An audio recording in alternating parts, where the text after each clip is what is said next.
¿Qué tal? ¿Cómo están ustedes? Muy buenas tardes. Bienvenidos a Página 13. Son los jueves de opinión.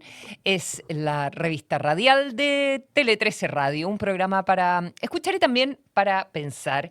Quique Mujica, muy buenas tardes. Bienvenido. ¿Cómo estás? Muy bien, ¿cómo están? Muy buenas tardes. Muy bien. ¿Cómo se llama ese humorista? Sí, ¿qué era? Sí. Sí, que andaba con una una mosca. etiqueta. ¿Era una mosca o una etiqueta? Bueno, él, Charlie ya. Gauguin, ¿qué estará hablando? No, No. más antiguo, de la época de Don Francisco. Don Francisco, lo vamos a buscar. Carlos Guillermo Gajardo. Bruce estaba... no me Ya, acuerdo. búscalo, pregúntale al chat. Yo voy a saludar a Juan Francisco Gali. Muy buenas tardes, bienvenido. Buenas tardes. El mejor imitador. Hizo bla, bla, bla, ¿ya? Y Juan Francisco, o sea, ¡ay, Carlos Gajardo! ¿Qué tal? ¿Cómo están? Muy buenas tardes a todos. Ya, vamos a poner orden. Esto está muy desordenado, ¿ya? No sé qué tanto orden tampoco, pero Juan Francisco, Naín Retamal, que está, ha estado todo el año de alguna manera rondando, porque provocó como una crisis en el entonces oficialismo, no hace tanto tiempo, y ahora con gobierno nuevo tenemos algunos que la quieren cambiar, retroceder en lo que planteaba, y otros que la quieren reforzar desde el gobierno. Así que hay harto que conversar ahí en el Frente Amplio, en el socialismo democrático, en el gobierno, y ese va a ser el tema del segundo bloque. Vamos a comenzar, Carlos Gajardo, con chats. ¿Ya? También una historia que ha tenido tantas derivadas y tantas aristas a propósito del teléfono de Hermosilla. ¿Y qué pasa ahí con el abogado Gabriel Saliasnik, nuevo embajador de nuestro país en Israel? Así que, ¿qué sucede ahí? ¿Cuál es el problema con los chats? Y también esta denuncia que se recibió y que ha derivado esta semana en que el Colegio de Abogados abra una investigación contra él. Mira, efectivamente, el caso Hermosilla sigue, a pesar de que ya han pasado 2 años y medio, teniendo aristas que han sido desconocidas para la ciudadanía y que se van conociendo, desgraciadamente, digo, a partir de reportajes en la prensa y no con investigaciones del Ministerio Público. Porque desde el 14 de noviembre del año 2023, o sea, 2 años y medio, que fue cuando se conoció el audio, y en los días siguientes se incautó el teléfono del señor Hermosilla, a partir de esa fecha, más o menos, 2 años y medio, la Fiscalía ya debió haber tenido estos antecedentes en su poder y por eso llama negativamente la atención que solo ahora, a partir de un reportaje del medio Reportea, se hayan conocido y divulgado estas comunicaciones de WhatsApp entre Hermosilla y Saliasnik, ¿no? Gabriel Saliasnik, un destacado abogado penalista del Foro, recientemente nombrado embajador de Chile ante Israel. Él, recordemos, fue presidente en su momento de la comunidad judía.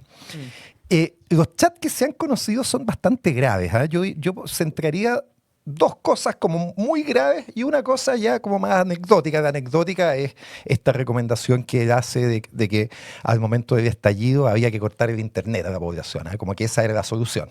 Lo digo como anecdótico porque probablemente es una expresión producto del momento, la rabia. Y además cualquiera tiene libertad de decir cualquier tontera. Cualquier cosa, Claro. sí. No creo que sea algo para tomárselo muy en serio. No es una autoridad. No era una autoridad, se lo decía Hermosilla, que era abogado del gobierno del Ministerio del Interior, eso sí. Ninguno de los dos estaba a cargo de ninguna de esas tema. cosas, entonces. Sí, pero Hermosilla tenía su influencia. Sí hay 2 cosas que sí me parecen particularmente graves. Una, que se ha reporteado y que salió con harto detalle, es la participación que tiene Gabriel Saliasnik también, al igual que Luis Hermosilla, en el favorecimiento de las postulaciones de distintos jueces y ministros para cargos en el Poder Judicial. Se hizo el conteo de cuántas personas era eso y son alrededor de 10 ministros, ¿no? Incluyendo ministros de Corte Suprema y ministros de Corte de Apelaciones.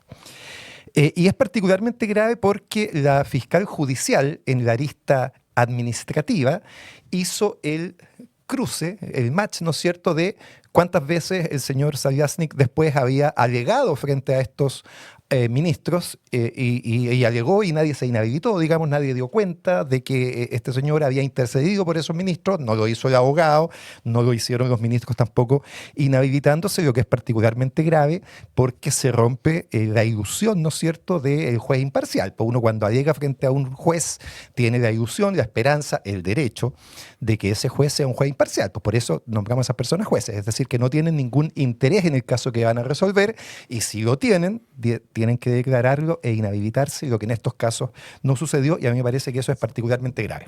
Ojo, Carlos, eso sí, pero que no hay interés de los ministros en este caso. Hay una especie de deber de gratitud con aquel que hizo gestiones para que ellos llegaran al cargo. ¿Ah? Porque después yo lo que quería era justamente apuntar a eso, a que siempre hay alguien que te nombra en los cargos. Y por lo tanto, aquí de lo que deberíamos apuntar es cómo consolidar ese deber de ingratitud está bien. que tienen que tener. Lo que pasa es que el que te nombra es el presidente de la República, ¿no es cierto? Y está perfecto, y a través del ministro de Justicia. Pero el caso Hermosilla ha demostrado que en ese nombramiento tiene una participación relevante abogados del foro. Y voy a ir a eso porque al principio pensábamos que esto era algo muy centrado en Hermosilla y nos damos cuenta que no es solo el señor Hermosilla, sino que son varios más, entre ellos el señor Saviasnik, y es parte de lo que creo que es importante conversar. Pero claro, siempre hay un deber de ingratitud. El tema, Juan Francisco, es que tú como contraparte, estoy pensando, no sabes que existe esta relación del ministro con el juez que está sentado al lado tuyo litigando, ¿no es cierto? Entonces, la regla básica es que tú eso lo declares y te inhabilites o des el derecho al menos para que el otro te pueda inhabilitar. Ahora, imposible que lo declarara, creo, porque es declarar algo que es torcido, por decirlo menos. O sea, Saviasnik me nombró, me apoyó a nombrar, entonces me inhabilité. pero Espérate, Quique, hizo gestiones. Pero bastaría con que tú dijeras que tengo amistad o cercanía Carlos, con esa Carlos, persona. tú que leíste como en detalle esto y conoces además los intervinientes, etcétera. Todos los pedidos o recomendaciones de Saviasnik, o la mayoría, ¿pasan por Hermosilla? Sí. Ya, entonces, siendo abogado del diablo, pero ya muy... eventualmente la persona que consigue su nombramiento podría pensar que le debe la lealtad solo a Hermosilla, no a otros. También, y al que entonces, ¿por qué llegó... Entonces, ¿por qué Díaz y tendría Hermosilla que ese juez inhabilitarse ante una causa Saviasnik si es que podría argumentar que no tiene idea que Saviasnik también hizo barra e influyó? Podría tener que inhabilitarse solo ante Hermosilla. Lo que pasa es que sostener, digamos, de que Saviasnik hacía estas gestiones sin que los ministros supieran, digamos, que lo hacía como una especie de gran hermano, ¿no es cierto? Es medio ingenuo pensar eso, ¿no? Ya. O sea, el sistema Fue funciona lo en que el fondo en que alegó tú pides... la Contralora en su comunicación, en su columna. Ojo, que es Buen exactamente la punto, misma situación. buen punto. Porque A ver.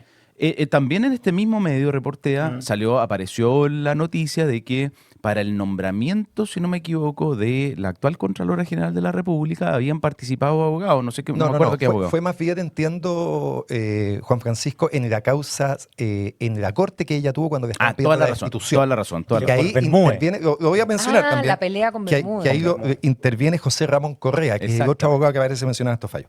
Ya, pero volvamos. este primer grupo de antecedentes, por supuesto, lo que existe son los chats. No tenemos más información que eso, pero evidentemente esto habilita para que tú hagas una investigación penal por esto, porque evidentemente puede ser constitutivo de algún delito de cohecho. La ministra Verónica Sabaj, la semana pasada, la Fiscalía le pidió la prisión preventiva por cosas bien parecidas a estas, digamos, ¿no? Entonces, esto habilita que se haga una investigación penal. Y lo segundo que a mí me parece particularmente grave, que también está en los chats, es... El señor Saviasnik era abogado de un general de carabineros, que estaba siendo investigado penalmente.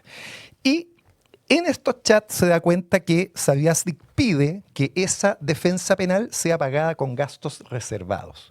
Le dicen en los chats, ¿se podrá pagar esto con gastos reservados? Se lo pregunta justamente al abogado del Ministerio del Interior, Luis Hermosilla. Entendemos que eso no se concretó, la verdad que no lo tenemos idea porque los gastos reservados no se saben, es parte también de lo que se tiene que investigar. Pero por supuesto que es particularmente grave que una defensa privada tú estés solicitando que sea pagado con fondos reservados del Estado que están para otras cosas. Yo diría que esas son las dos aristas más importantes del caso. Ahí la respuesta de Hermosilla, eso sí es súper claro, no tengo idea de eso. Y... Es un poquito más complejo, porque en esa conversación meten a Loreto Silva, que en ese momento era presidenta de ENAP, y se da cuenta en la conversación, y están los antecedentes, que el estudio de Saviasnik en esa época fue contratado también por ENAP. Entonces, no quiero seguir ahondando, pero también hay un tema que podría investigarse, ¿no? Entonces, todos estos hechos, digo que, insisto, lo único que tenemos son estos chats que dicen estas cosas. Obviamente eso no es suficiente para hacer un juicio de condena, ¿no? Pero sí para investigar.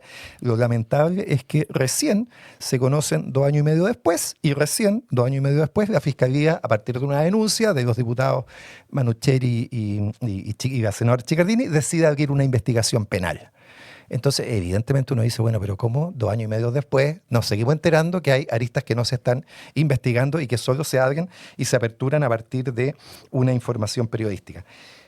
El mismo medio filtró hace 2 semanas chats parecidos de otro abogado, José Ramón Correa, que tú hacías mención recién, con intervención, con gestiones también ante las Cortes, en ese caso algunas por la defensa de la Contralora, que en ese momento no era la subcontralora Dorothy Pérez, que efectivamente, como bien tú dices, ella ha negado cualquier conocimiento de que estuviera sucedido, pero los chats están, de que José Ramón Correa había hecho estas gestiones, dice la Contralora, por lo tanto, a espaldas de ella, ¿no? Da lo mismo, esas gestiones se habrían hecho.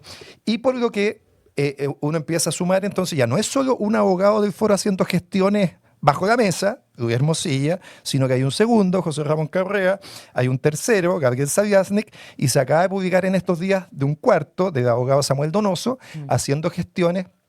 Mira lo que hizo ahí, ¿no es cierto? Un recurso de protección para impedir la publicación justamente de los chats de Hermosilla, y se lo manda para su revisión a una ministra de la Corte, a Verónica Sabaj, quien se lo revisa y le dice, borra todo, utilizan una aplicación, entiendo que es Signal, todo lo más oculto posible.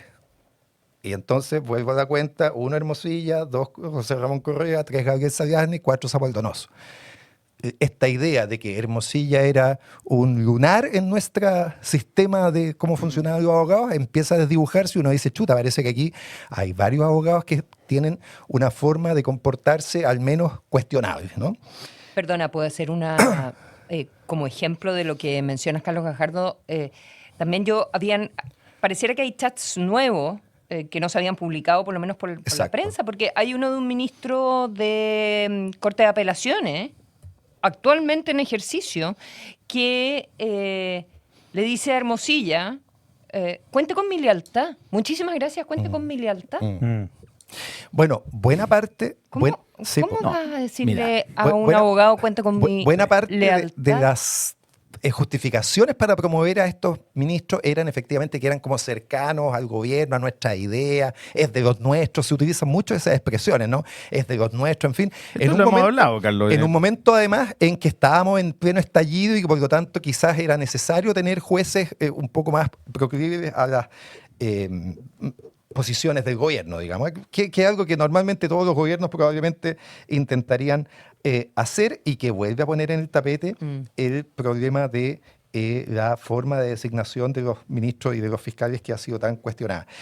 Solo termino diciendo que esto evidentemente lleva a hacer una reflexión respecto a las instituciones donde Gabriel Saviasnik ha participado, ¿no es cierto? El Colegio de Abogados, muy a contrapelo, se ha demorado muchísimo en decir algo, en abrir su boquita para estas cosas. Reconócele que le abrieron una causa. Pues, es que solo lo hizo porque hubo una denuncia de un grupo de abogados que la presentó, y entonces el Colegio de Abogados estuvo obligado a iniciar una investigación por este tema. Es un avance, por supuesto, pero pucha, que costó.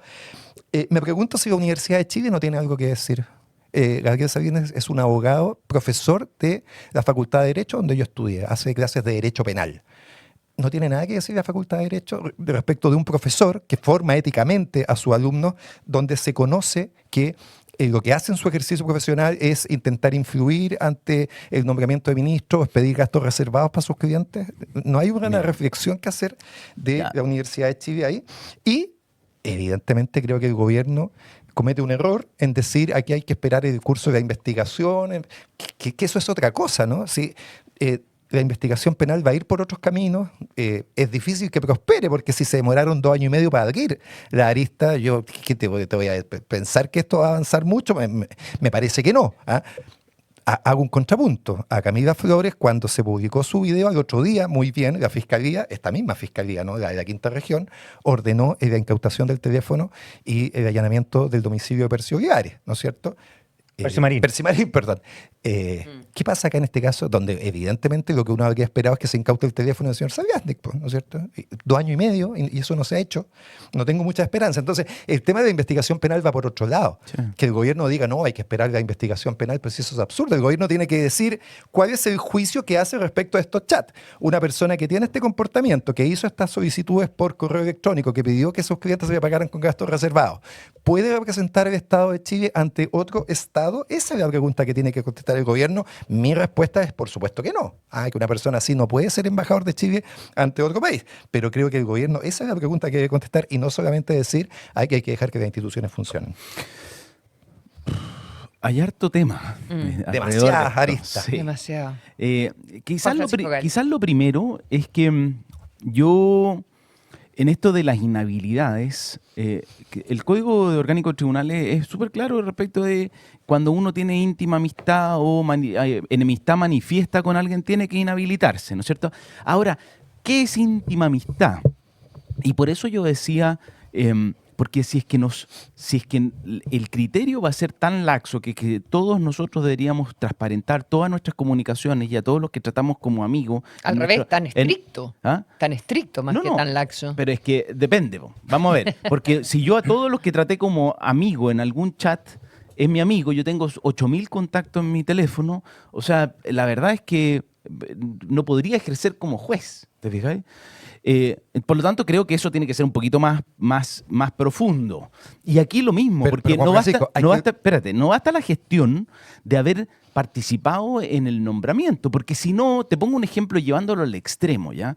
El presidente de la República y el ministro de Justicia participan en todos los nombramientos de los jueces durante un periodo determinado de tiempo.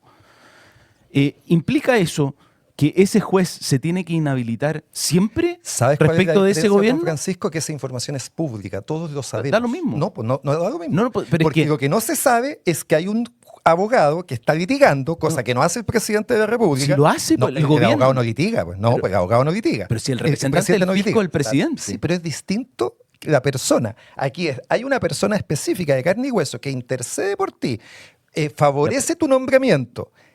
Eso tienes que demostrarlo. Te lo digo yo como litigante, ¿no? Carlos, o sea, si yo me siento... mira, déjame poner este ejemplo. Si yo me siento en esta sala a alegar frente a un juez y al lado está Saviasnik, cosa que me tocó muchas veces, y al frente está un ministro por el cual Saviasnik intercedió, por supuesto que yo no me siento en igualdad de condiciones, pues es una cosa obvia. Y si al frente está un juez de garantía en que tú apareces en una comida en redes sociales, ¿es suficiente eso? No es suficiente. Transparéntalo y que la parte decida. Pero si no es transparente. Pero si es transparente, si las redes sociales son en esencia transparentes. Ya, bueno, ahí tenemos una diferencia. Un segundo tema. ¿Cuál es la cercanía? Sí. Un segundo tema es el deber de ingratitud que decíamos. O sea, independiente de quién te haya nombrado y que en los nombramientos, todos, a nosotros, un jefe nos puso en un puesto, ¿ya? Entonces, tenemos por eso que traducir eso en una lealtad, como parece sugerirse en los chats, absoluta, en que yo voy a someterme a la voluntad de otro. Yo creo que los jueces especialmente tienen un deber de ingratitud, porque siempre hay alguien que los nombra. Los ministros de Corte Suprema son nombrados por el presidente de la República y por los senadores.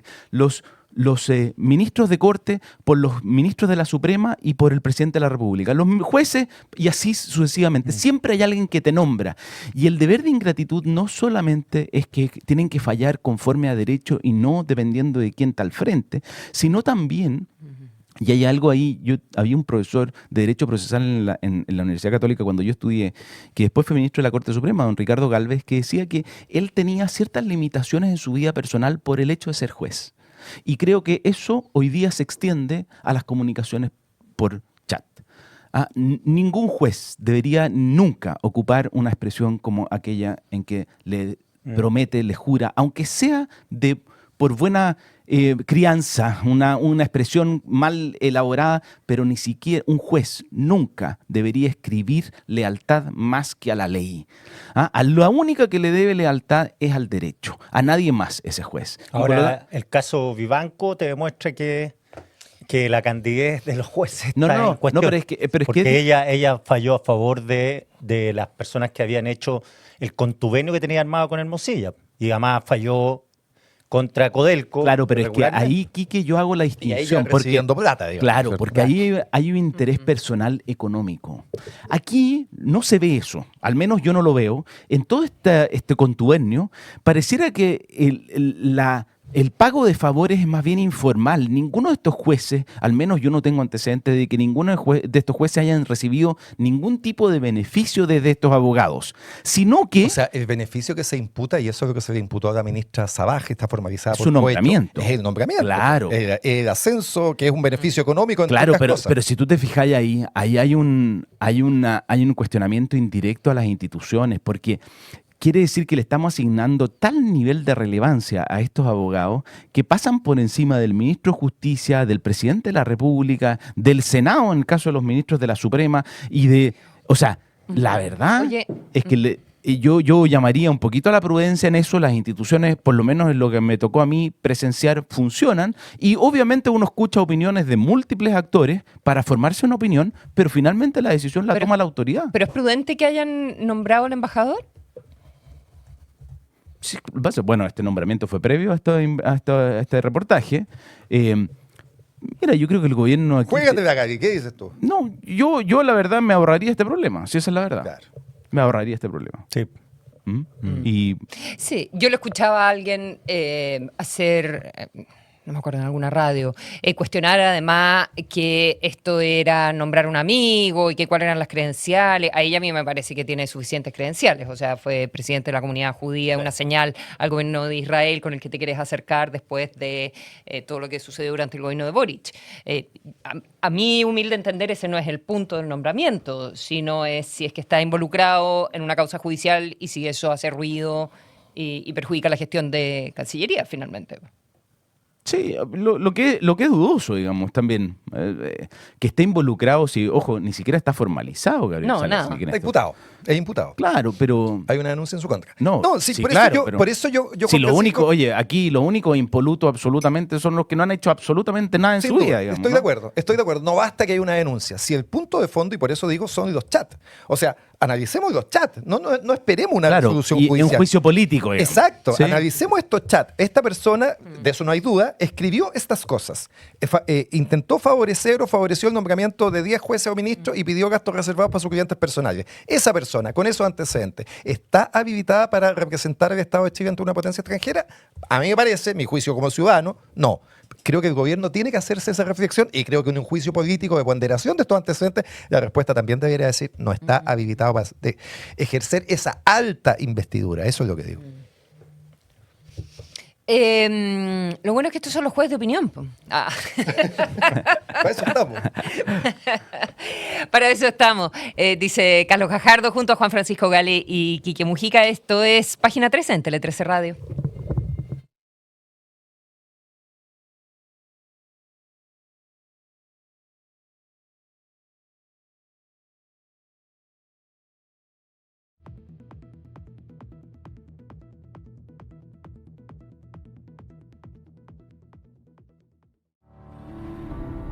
A Marie Curie le dijeron que la ciencia no era para mujeres. A Nikola Tesla nadie le reconocía sus logros. Pero la historia nos demostró que cuando hay pasión y pones toda tu energía, los sueños se transforman en realidad. Colbún. Transforma, impulsa, sueña. Tenemos cobertura nacional con más de 23 mini bodegas en la región metropolitana y 11 en regiones. Mini bodegas para acercarte a todo Chile. Nos adaptamos a tus necesidades para mejorar tu experiencia y crecer junto a ti. Nuestros 25 años en el mercado garantizan la seguridad y confianza que necesitas para seguir adelante. Puedes contar con nosotros siempre. Mi bodega, tu amigo experto, en todo momento, en todo lugar. ¿Qué tiene que ver la ciencia con los árboles? En Arauco no solo plantamos árboles, los investigamos, los estudiamos, incluso estamos editando su genoma. ¿Para qué? Para que crezcan más fuertes, más resistentes y con mayor capacidad de capturar carbono. Suena a ciencia ficción, pero es ciencia real. Nos asociamos con Trico, una startup en Estados Unidos que está revolucionando el futuro de los bosques. Juntos exploramos tecnologías de edición genética para especies forestales. ¿El objetivo? Bosques más adaptados al cambio climático, menos vulnerables a plagas y enfermedades, más resilientes frente a incendios. Y todo esto manteniendo el equilibrio ecológico.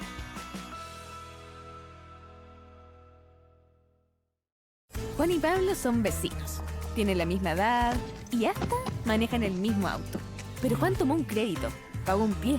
Se preocupa de las mantenciones, los permisos, seguros y no quiere ni pensar en cuánto valdrá su auto cuando quiera cambiarlo.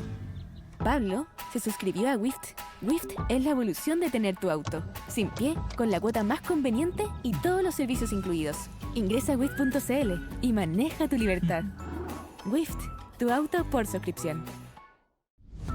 Los mejores días siempre inician con un compañero de ruta que te muestra de todo lo que eres capaz y que inspira a seguir siempre evolucionando. Con más potencia, más conectividad y más respaldo, nos preparamos para recorrer un nuevo camino juntos. Nuevo portafolio Euro 6 de Camiones Chevrolet. Elige a quien conoce el camino.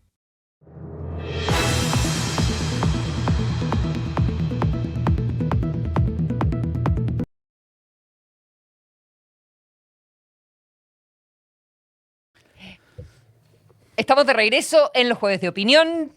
Esto es Página 13, un programa para escuchar y también para pensar. La revista radial de Tele 13 Radio, junto a Quique Mujica, Carlos Gajardo y Juan Francisco Gali, que nos va a adentrar en el mundo de la llamada ley Naim Retamal y todas las controversias que está provocando por aquellos que la quieren reformar para un lado u otro lado. Juan Francisco. Sí, mira, la ley Naim Retamal ha traído muchos problemas políticos, finalmente. Fue muy controvertida en su discusión, en su aprobación, pero después, al final del gobierno anterior, generó una gran crisis política que costó mucho superar. Acuérdense que se suspendieron reuniones finales de comité político en el gobierno y todo. Entonces, por eso sorprendió tanto la presentación de un proyecto de ley de diputadas del Partido Comunista que pretendían derogar parcialmente la ley Naim Retamal.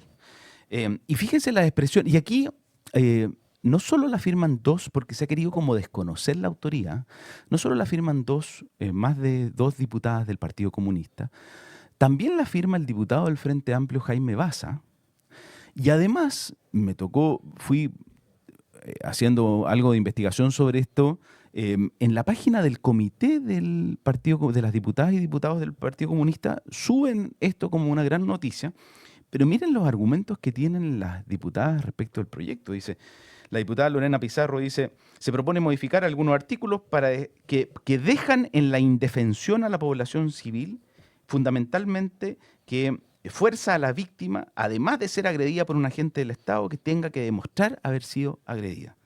Y Natalie Castillo, la otra diputada que es autora, dice, en la movilización de la Confech tuvimos un número incierto de manifestantes con lesiones graves, gravísimas, y también trabajadores de la prensa. Hoy tenemos una norma que raya en la impunidad. Esas son las afirmaciones y los fundamentos cuando se presentó. Y la otra que han usado a Gatica. Claro, claro. Ese fue el inicio de la discusión al principio de año. El senador Gatica, que lo ponen ahí... Diputado, que lo ponen ahí como... es el ejemplo del gatillo fácil. Mira, y yo ahí... La primera cuestión es por qué poner esto en discusión, volver a generar fricción entre las dos almas de la izquierda cuando la oposición está desordenada, reconocidamente desordenada. Y por eso yo me alegro de la reacción que tuvo la otra alma de la izquierda, el socialismo democrático, frente a esta iniciativa. Yo escuché declaraciones de la propia exministra Carolina Toá, del diputado Jaime Araya, que no solo dijo que no se oponía a este proyecto, sino que dijo que iban a defender la ley. Y la presidenta del Partido Socialista, Paulina Bodanovich, también dijo que el Partido Socialista está por mantener la ley. Suma Constanza Martínez el Frente Amplio. Sí, pero ella dijo sí, pero no es no es oportuno. Exactamente. El tiempo. Es que quiero hacer ese matiz, Quique. Sí. Porque en cambio en el Frente Amplio, en primer lugar, uno de sus diputados firma el proyecto y en segundo lugar, la presidenta del Frente Amplio, ¿qué es lo que dice? Un error táctico. Claro. Un error táctico. ¿Cómo traducimos eso? Que en realidad en el fondo está de acuerdo, pero no es la oportunidad para hacerlo. Claro. Entonces, ¿está de acuerdo con estas afirmaciones que esto bordea la impunidad? Que la ley Naín Retamal en realidad no protege a carabineros, sino que deja impune delitos. Eso es lo que nos está diciendo. Y para que la gente se ilustre de lo que establece la ley Naín Retamal, es algo muy simple. Es que el carabinero que usa la fuerza, porque parte de su rol es usar la fuerza. Parte de la esencia de la definición del Estado es que radicamos única y exclusivamente el uso de la fuerza en la policía. Entonces, cuando la policía usa la fuerza, uno no puede presumir que está cometiendo un delito, sino que por el contrario, si uno lo acusa de un delito, va a tener que probarlo. Eso es lo que establece la ley Naín Retamal. Esto es equivalente, mira, lo voy a poner un ejemplo simple, me lo van a criticar, pero esto es como cuando el médico hace una cirugía, ¿no es cierto?, y te corta con el bisturí. Obviamente eso es una lesión grave, gravísima, en términos de delito. Pero no es delito porque el médico, su rol es cortarte con el bisturí para operarte. Nadie puede decir que hay impunidad porque no se presume que el médico es culpable del delito hasta que y él tenga que alegar que no lo es. ¿Puede el médico cometer delitos operando? Obvio que sí, pero se le impone una presunción de que si está operando, lo mismo que el carabinero, si usa la fuerza, lo está haciendo en el cumplimiento de su deber propiamente policial, que es lo que toda la sociedad, en la definición del Estado, estamos radicando en las policías, que es el uso de la fuerza. Entonces, siempre que carabinero detiene a alguien, le priva de libertad, por lo tanto, si no fuera un carabinero sería un secuestro. Cuando usa... Pero eso en la práctica, perdón, ¿cuál es la diferencia en un juicio cuando es legítima defensa privilegiada, como este caso que tú describes, o legítima defensa común? Sí, lo que pasa es que los requisitos de la legítima defensa están pensados para un ciudadano que hace uso, que se defiende. Y por lo tanto, en primer lugar, él no tiene que haber provocado ese ataque. En segundo lugar, los medios que usa tienen que haber sido adecuados, racionales, dice la ley. Y en tercer lugar, la forma en que rechaza tiene que ser proporcional. Y tiene sentido. Pero cuando se discute que la fuerza de la prueba tiene que estar en el que acusa o en el que... Mira, te pongo un ejemplo. Hace poco, un exministro del Tribunal Constitucional hizo un uso de un arma de fuego cuando le ingresaron personas a robarle violentamente a su casa. A los ticas. Exactamente. Ese uso del arma de fuego, por regla general, sería ilegítimo, ilegal.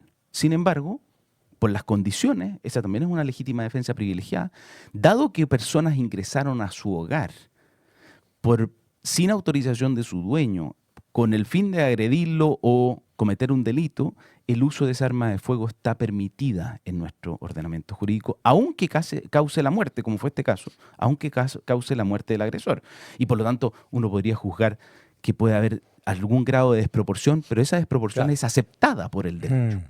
Es privilegiada por estar al interior del domicilio y, como bien dices tú, ese privilegio es que no se mide la proporcionalidad que hay entre la agresión y la respuesta. Una duda. Ahora, igual si estuviera fuera de tu casa, podrías utilizar el arma de fuego igual. Así es. Solamente que ahí va a ser más estricto si fue proporcional la respuesta. No, una pregunta, porque que son abogados, perdón, esto se tiene que, para acogerse a esto, ¿tiene que probarse que fue legítima defensa? ¿Hay una investigación en curso? Mira, siempre se investiga, pues claro. Ya, claro. Lo que pasa es que lo que ocurre con los carabineros, dicen que inhibe que lo lleven a una instancia judicial, inhibe el accionar de carabineros, pues dicen, ¿para qué me voy a meter en problemas? Sí, pero es que esto se traduce en una práctica operacional y legal, judicial. Es distinto si un fiscal, al momento de recibir una denuncia o un caso o un hecho policial en que el carabinero hace uso de la fuerza, acusa al carabinero de homicidio o dice, mire, ¿sabe qué? Lo voy a citar como testigo porque en principio usted hizo uso de su arma de fuego porque usted es carabinero.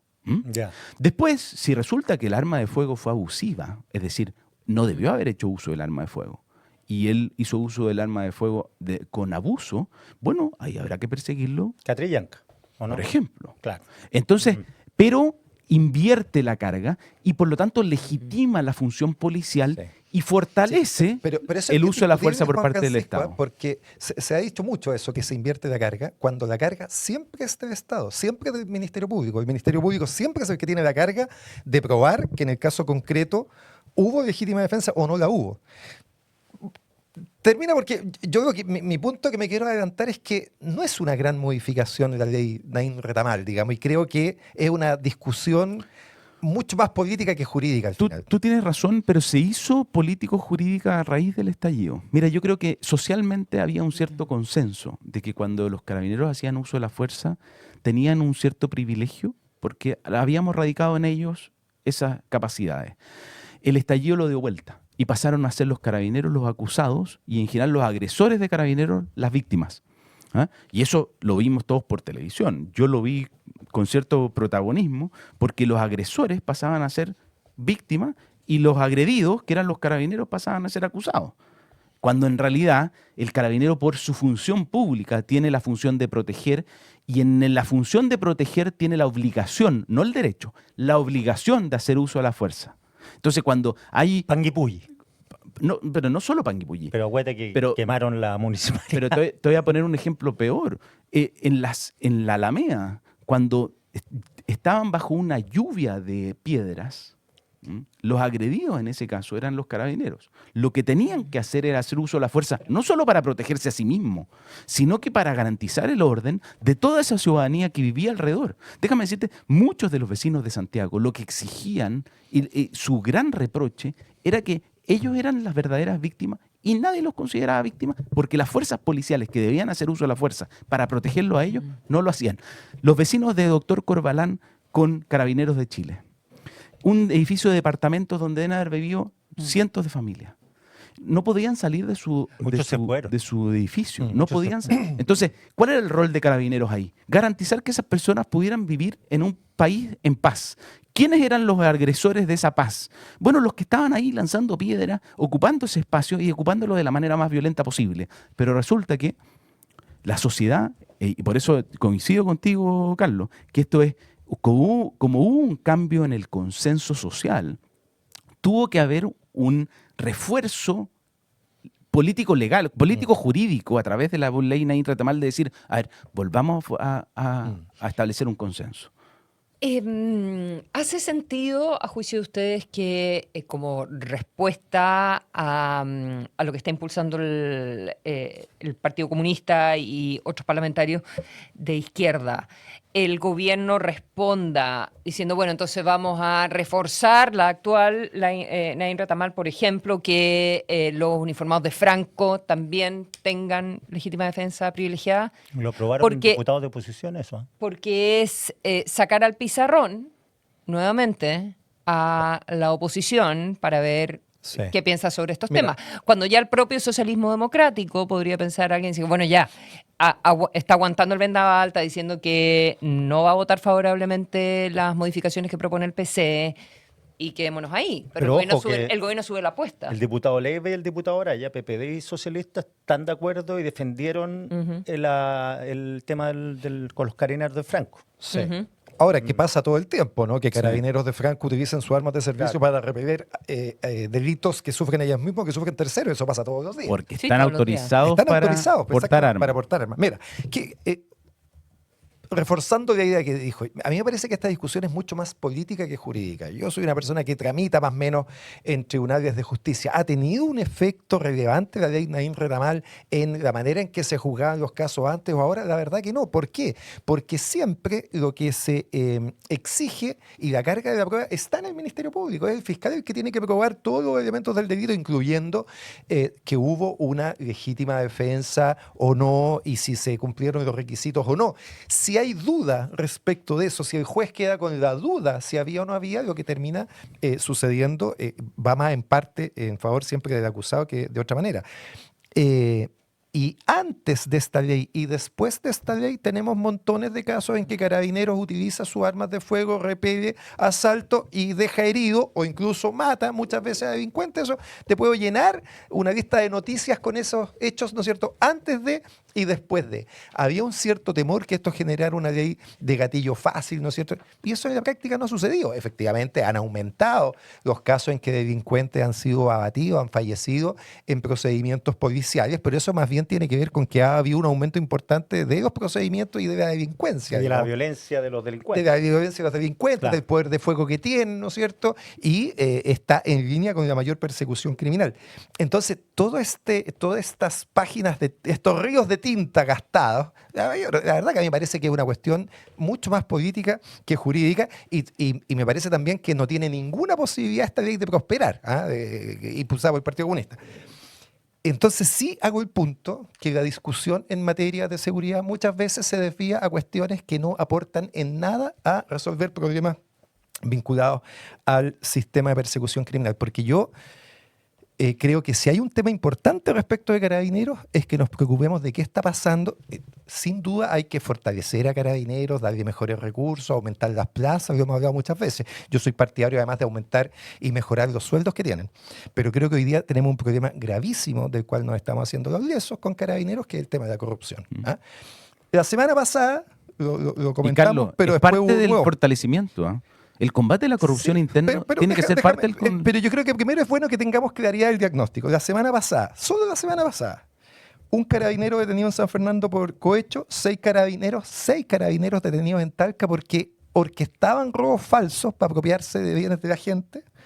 2 carabineros en Valdivia detenidos en Valdivia participando de una red de comercio ilegal de pescado. Ya, pero Carlos, 8 carabineros en son Copiapó. 60.000 Lo sé, carabineros lo sé. a lo que te largo de quiero todo decir Chile. que la semana pasada, en 4 procedimientos distintos, hubo 17 carabineros detenidos por está hechos bien, graves. Está bien. Entonces, Pero no podemos sacar conclusiones en base a no, sí, 17 casos te voy de a por 67.000. supuesto, pero tampoco podemos decir que son casos sin importancia. Está No, no, pasando no. un fenómeno en Carabineros al que hay que ponerle atención y el que tiene la responsabilidad de eso es el ministro de Seguridad, Martín mira. Arrau. Y ahí hay muchas cosas que se pueden hacer. Yo partiría, sin duda, mejorando las condiciones porque parte de esto, no lo justifica, pero parte de esto tiene que ver con que los sueldos no están en proporción a la importancia de sus funciones. Oye, Pero, sí, pero no. mejores niveles de control interno, de probidad, de mayor fiscalización interna, de mejor trazabilidad de las platas, etc. Hay mucho que se puede hacer No- ahí. no puedo estar más de acuerdo contigo. Y de eso no discutimos nada, Pero ¿no es sí, cierto? mira, O sea, anda a preguntarle tú si es que el gobierno tiene alguna preocupación por este tema. Digo. Pero Nada, mira, cero. una de mis frustraciones, Carlos, solo para compartirlo, solo para compartir tu punto, una de mis frustraciones es que durante la última década discutimos mucho sobre la reforma de Carabineros. Uno de los ejes de la reforma era justamente cómo fortalecer los controles internos. Y la verdad es que esa reforma quedó en nada. Bueno, yo en parte de eso le echo la culpa al gobierno anterior, pero sin duda que es un desafío que podría tomar el actual gobierno. O sea, el gobierno anterior que hizo campaña con esto, ¿no? Sí, claro. Con casi refundar Carabineros y resulta Oye. que cuando tuvo el poder ni siquiera modificaciones mínimas en este sentido. Pero no quiero dejar pasar el punto más bien político, que tú dijiste muy bien, digamos, que no nos desvíe. Pero sabéis que aquí hay un punto bien profundo, que es de madurez política. El Partido Comunista fue parte de un gobierno que impulsó una agenda de seguridad. Dentro de su agenda de seguridad incorporó esta ley Naín Retamal, con o sin su efecto, con su efecto político, simbólico, lo que sea. Era pero parte de los 1000 logros del gobierno, ¿te acuerdas? bueno, Sí, era pues. parte de los 1000 logros. Ahí habían ministros comunistas, ministros del Sí. Frente Amplio, el presidente era del Frente Amplio, y resulta que no han pasado 3 meses, a los 100 días, diputados de ese mismo conglomerado político se desdicen y llaman impunidad a lo que hizo su propio gobierno. Entonces, eso da cuenta de la irresponsabilidad, de la falta de madurez política, y por eso yo distingo tan claramente la solidez del Partido Socialista y del socialismo democrático cuando se hace cargo de su gobierno y dice, mire, ¿sabe qué? Esta ley la tramitamos nosotros, la aprobamos nosotros y la defendemos. En cambio, el infantilismo político del Partido Comunista y del Frente Amplio, de creer que no se van a tener que hacer cargo de haber sido 4 años gobierno, da cuenta de una inmadurez política brutal. Sí, pero yo lo que digo, Juan Francisco, nosotros como partícipes de los medios finalmente, ¿no es cierto? Quizás no deberíamos poner también el acento en aquellas cosas que sirven más que en estas otras cosas que son humo, que son, porque... ¿Por qué lo hace el Partido Comunista eso? Si el Partido Comunista sabe que no tiene 2 votos, es por hacer un punto político finalmente, ¿no?